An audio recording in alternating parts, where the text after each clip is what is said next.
So, mag-harvest po tayo ng kamatis. O, diba? Ayan, o. Wow.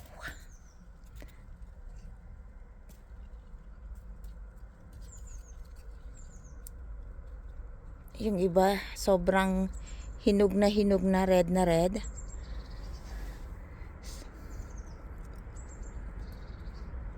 So, walang chemical.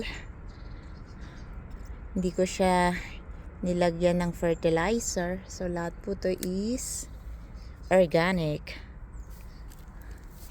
Wala pala. Na-stop pala yung video ko. So, wag muna yan. So, dito na lang.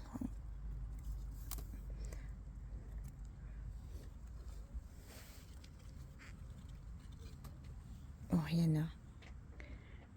Diba? So, kung bibilhin mo to, ilang euros na.